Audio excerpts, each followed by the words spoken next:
In the dark silence of the deep, a sudden metallic clang shatters the calm. Steel groans under impossible pressure, teeth rake across the lens. A grinding, primal sound swells, and, somewhere, through the static, a voice whispers, "What the hell is that?" Something just bit our camera, nearly 5 kilometers beneath the surface, a place where light has never existed and the only law is survival. And what we saw when the feed came back defied everything we thought we knew about the ocean. September 2024.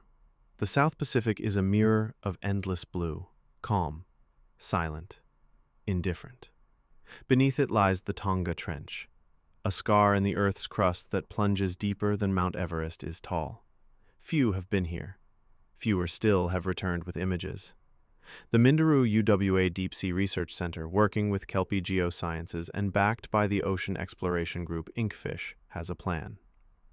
Drop a baited camera into the trench. Wait, who shows up? The bait? A mackerel head.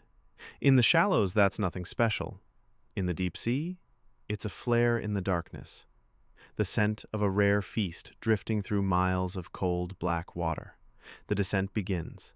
At 1,000 meters, sunlight is a memory.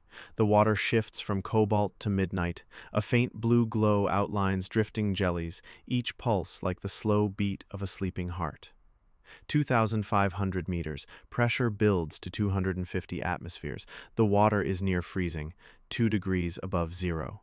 The camera's lights cut a tunnel through the black, and shadows scatter at the edges. 4,000 meters. The abyssal plain swallows the rig hole. The silt is fine as powdered ash, undisturbed for centuries. The bait sways on its tether, casting faint shadows in the glow. The ocean waits. Before submarines and sonar, the ocean beyond sight was a blank map. And humans, we don't like blanks. So, sailors filled them with monsters. Here be dragons. Or worse, here be teeth. Tails of tentacles big enough to crush ships. Serpents that rose from the deep, eyes the size of lanterns. Creatures that glowed in the black, only to vanish before a man could shout a warning. Some of those stories turned out to be closer to truth than anyone expected. The Kraken, once dismissed as myth.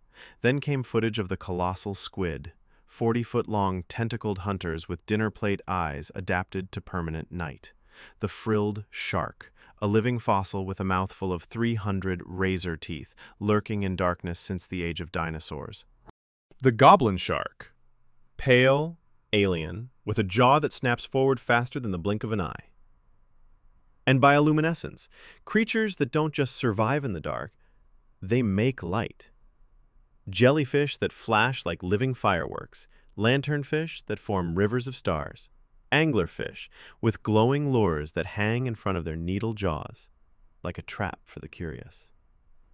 But nothing in science or myth could prepare us for what came next. Hours pass. The bait sways. A few shrimp-like amphipods arrive, picking at invisible scraps in the water. They're small, harmless, the janitors of the deep. Then, movement. From the left of the frame, a shadow glides in. No rush, no hurry, just a slow, deliberate approach. At first, it could be a trick of the light, but then the outline hardens. Thick, blunt head, massive shoulders, skin textured like worn leather. It doesn't move like a fish. It doesn't dart or flick its tail. It drifts, silent and certain, like a submarine that knows it owns these waters. It circles the bait once, twice, never breaking its smooth, effortless glide. Then it turns its head and looks directly at the camera. 30 seconds, motionless, watching.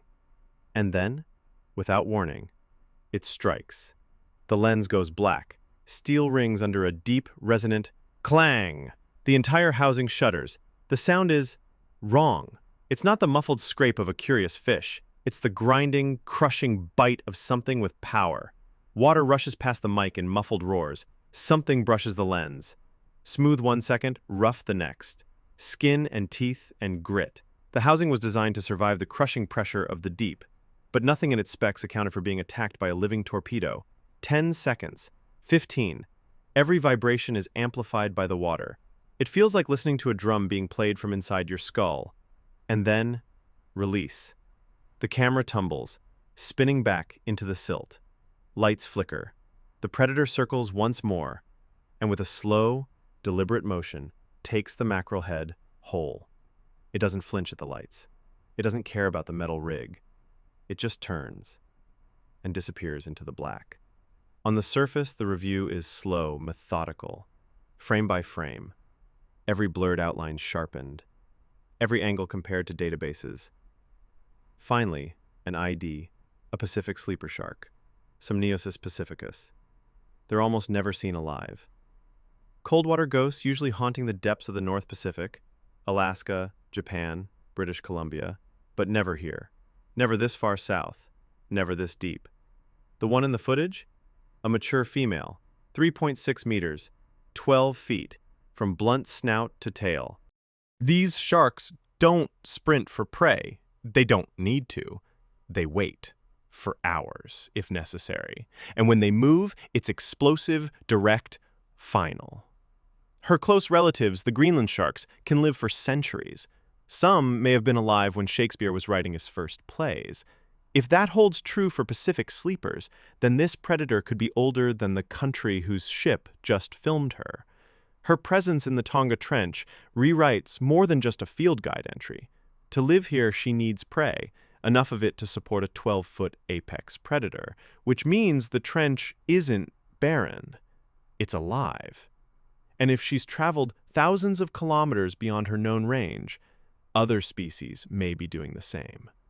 This is a warning. Over 80% of our oceans remain unexplored. We can't protect what we don't understand.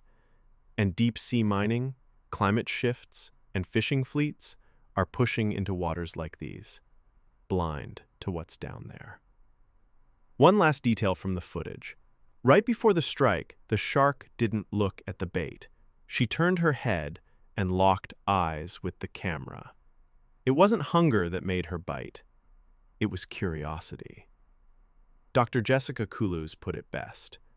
It's not just a deep-sea predator. It's an apex, and it's been watching for a long time. If it found us once, it can find us again.